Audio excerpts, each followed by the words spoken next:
Hello students, तो आज हम लोग स्टार्ट करने वाले हैं direct and inverse variation. Direct proportion में होता क्या है कि अगर हम एक क्वांटिटी को इंक्रीज कर रहे हैं तो सेकेंड वाला भी इंक्रीज कर रहे हैं।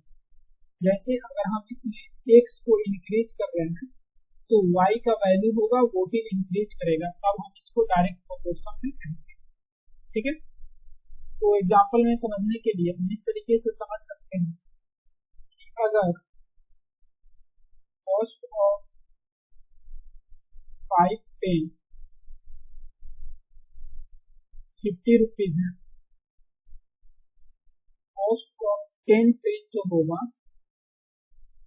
क्या हो जाएगा 100। मतलब कि इसमें हम नंबर ऑफ पेन को जब इंक्रीज कर रहे हैं इसका कॉस्ट भी क्या हो जा रहा है, इंक्रीज कर रहा है। इस तरह के प्रॉब्लम को हम डायरेक्ट वेरिएशन में रखते हैं।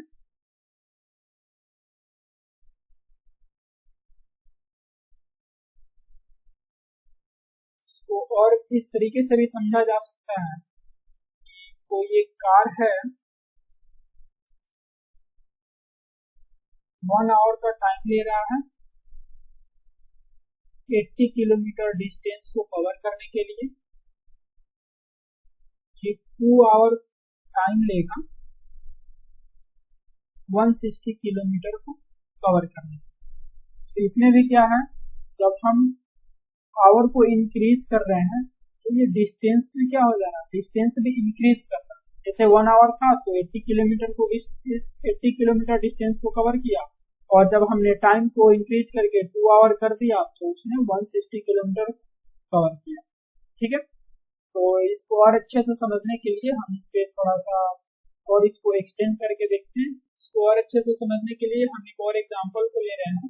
5 मिनट में 15 किलोमीटर को, 10 मिनट में 30 किलोमीटर को और 15 मिनट में 45 किलोमीटर डिस्टेंस को कवर कर रहा है। इसमें हम देख रहे हैं कि अगर हम टाइम को इंक्रीज कर रहे हैं तो डिस्टेंस को भी क्या कर रहा है और ज्यादा डिस्टेंस को कवर कर रहा है।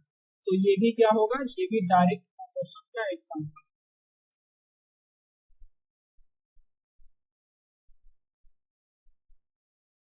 ठीक है, इसमें एक और चीज देखना ये होगा, 5/15 इक्वल होगा 10/30 और इक्वल टू 15/45। ठीक है, मतलब कि 5/15 को हम अगर डिवाइड करेंगे जो वैल्यू आएगा, फिर 10/30 को डिवाइड करेंगे और 15/45 को, सबको डिवाइड करने पे जो वैल्यू आएगा वो हमेशा इक्वल होगा। उसको हम लोग कांस्टेंट के से लिखते हैं। जैसे 5/15 को अगर हम कट करें तो यहाँ से ये 1/3 होगा, और 10 और 30 को कट करेंगे तो ये 1/3, और 15/45 को कट करेंगे तो 1/3। मतलब कि हर जगह से हमें क्या मिला, 1/3। इसको हमें कांस्टेंट वैल्यू मान लेते हैं कि, और इसी को जनरलाइज करके इसको x1 और इसको y1, इसको x2 और इसको y2, और फिर ये x3 और ये y3, इसी तरीके से हम लोग इसको बढ़ते जाते हैं, इसी तरीके से लिखा जाता है। इसको हम इस तरीके से लिखते हैं, x1/y1 equal to x2/y2 equal to x3/y3। इसमें से किसी दो को अगर हम एक साथ लेकर के देखेंगे,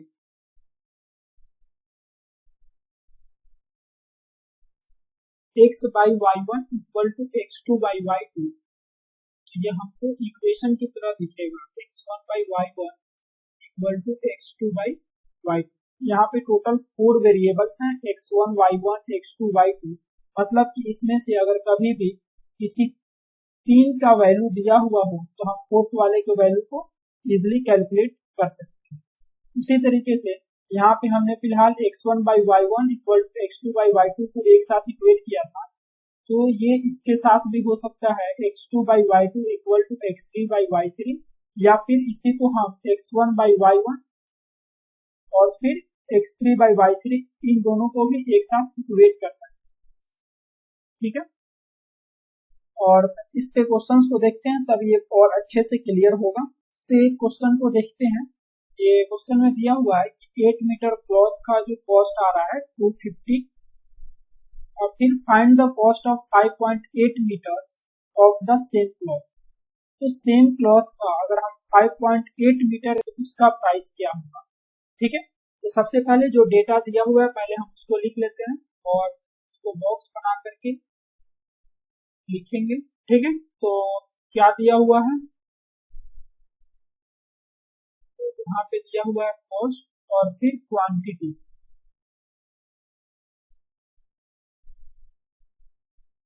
ठीक है, तो अगर 250 है तो इसका कॉस्ट कितना 250 है और इसका क्वांटिटी कितना है 8 मीटर। ठीक है, और फिर सेम क्लॉथ है कितना है, ये है 5.8 मीटर। 5.8 मीटर ये क्वांटिटी है, तो ये 8 मीटर था तो इसके सामने रखेंगे 5.8 मीटर। और फिर इसका प्राइस नहीं पता है, इसका कॉस्ट नहीं पता है, तो इसको हम एक्स मान लें। ठीक है, तो हमें ये बात पता है कि ये 250 डिवाइडेड बाई ये किसके इक्वल होगा, x बाई 5.8। अब इसको सॉल्व कर लेंगे, ये इक्वेशन की तरह हो गया। आप तो सॉल्व करना इजी है, x की वैल्यू को फाइंड करनी है, तो 250 डिवाइडेड बाई 8 इंटू ये 5.8 का डिवाइड में यहाँ पे इसको लाएंगे तो ये मल्टीप्लाई कर जाएगा इक्वल टू, फिर इसको जब हम सॉल्व करेंगे तो ये x का वैल्यू 181.25 आ जाएगा। ठीक है, अब देखते हैं इनवर्स प्रोपोर्शन क्या होगा। इनवर्स प्रोपोर्शन में क्या होता है, तो अगर हम इंक्रीज कर रहे हैं तो ये जो y होगा ये डिक्रीज कर रहा होगा।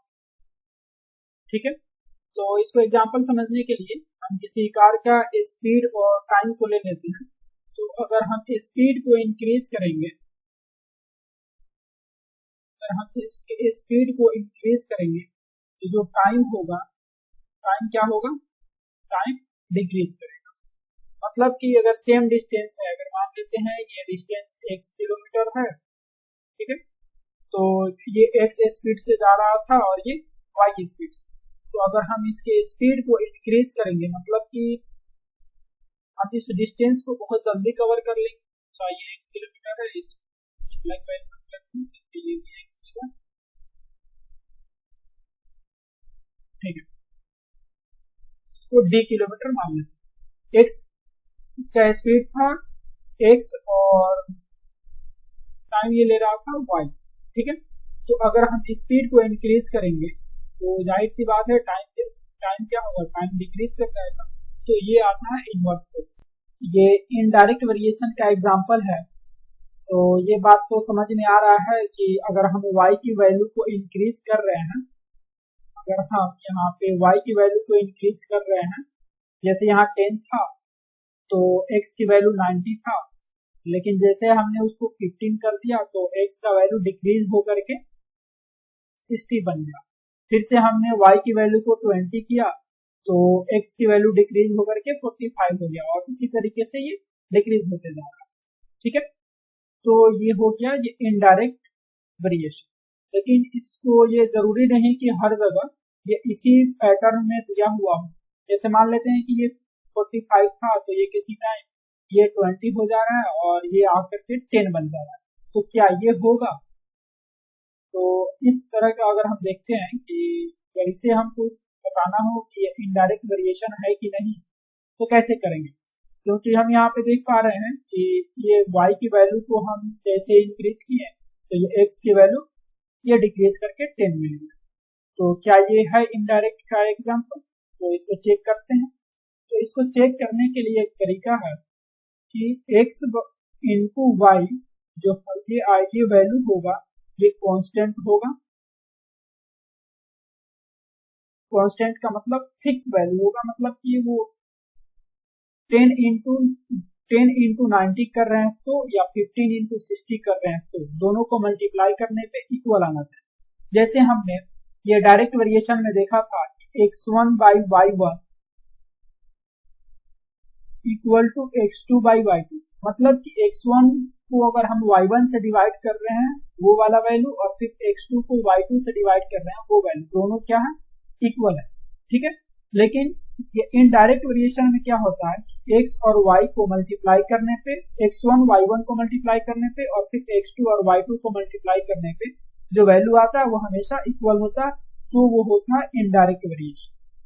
ठीक है, तो चेक करते हैं कि क्या ये 10/60 होगा कि नहीं। अगर हम 10/60 को रखते हैं तो क्या ये इनडायरेक्ट वेरिएशन होगा कि नहीं। ठीक है, तो अगर हम x1 और इसको y1, इसको x2, इसको y2 और ये x3, y3, x4, y4 और ये x5, y5, x6 और ये y6।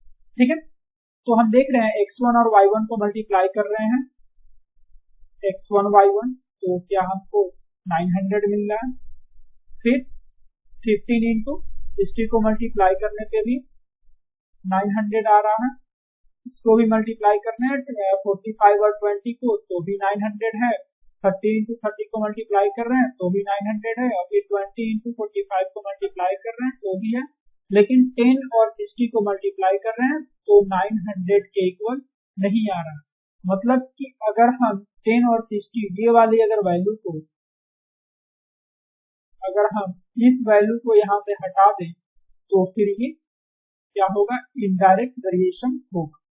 ठीक है, तो ये कहाँ तक है, x5 इंटू y5 तक वैलिड है, उसके बाद वाला जो वैल्यू है वो इनवैलिड है। मतलब कि अगर हम उसको इंक्लूड कर रहे हैं तो फिर वो इनडायरेक्ट वेरिएशन नहीं है, क्योंकि ये इसका मल्टीप्लाई करने पे x6 और y6 को मल्टीप्लाई करने पे ये 900 के इक्वल नहीं आ रहा। इनवर्स वेरिएशन पे क्वेश्चंस को देखते हैं, ये जिसमें दिया हुआ है कि 12 आदमी हैं जो 8 दिन में किसी काम को कर रहे हैं, तो अगर इसी काम को हमें 6 डेज में कंप्लीट करना हो तो कितने वर्कर्स और चाहिए।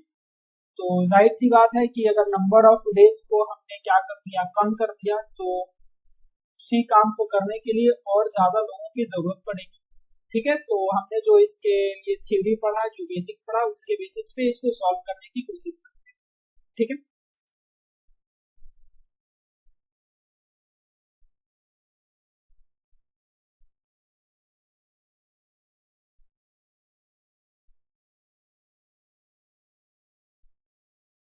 Number of days and number of week. Number of days क्या है, 8 डेज। ठीक, और फिर यहाँ पे 6 डेज, तो 6 डेज को पुट करेंगे। नंबर ऑफ मेन, 8 डेज के लिए कितने मेन चाहिए थे, 8 डेज के लिए नंबर ऑफ मेन क्या था 12। 6 डेज के लिए नंबर ऑफ मेन नहीं पता तो इसको x मान लो। ठीक है, और ये चीज हमें पता है, ये क्या है, इसको हम x1 मान रहे हैं और इसको y1 और फिर इसको x2 और इसको y2। तो इनडायरेक्ट प्रोपोर्शन में क्या होता है, या इनडायरेक्ट वेरिएशन में क्या होता है कि x1 y1 का जो प्रोडक्ट होगा किसके इक्वल होगा, x2 इंटू y2। तो x1 की जगह पे क्या है, 8 है, तो यहाँ से हमने 8 को रखा, और y1 की जगह पे 12 है तो यहाँ से 12 को रखा। फिर x2 की जगह पे क्या है 6, एंड देन y2 की जगह पे x है तो यहाँ से x को रखेंगे। फिर अब ये आपको क्लियर दिख रहा होगा कि ये इक्वेशन है 6x को मल्टीप्लाई कर रहा है, जब यहाँ पे हम ट्रांसफर करेंगे तो ये क्या करेगा, 8 इंटू 12 को ये डिवाइड कर रहा होगा, तो 8 into 12 divided by 6 equal to 6 से ये कट जाएगा 2 टाइम्स और 8 टू जा 60। तो यहाँ से x की वैल्यू क्या आ गया 60, और ये x क्या था, number of main, number of main 60। तो ये एक बहुत ही बेसिक सा क्वेश्चन था, इस पे और भी क्वेश्चंस को करते हैं। एक और क्वेश्चन को सॉल्व करते हैं, जिसमें दिया हुआ है एक लेबर है जो 672 रुपीज पर वीक वो अर्न कर रहा है, तो 18 डेज में कितना अर्न कर लेगा। ठीक है, तो हमें पता है कि अगर ये 1 वीक है तो 7 डेज का उसका इनकम कितना है 672। ठीक है, तो हम इसके लिए पहले टेबल बना लेते हैं।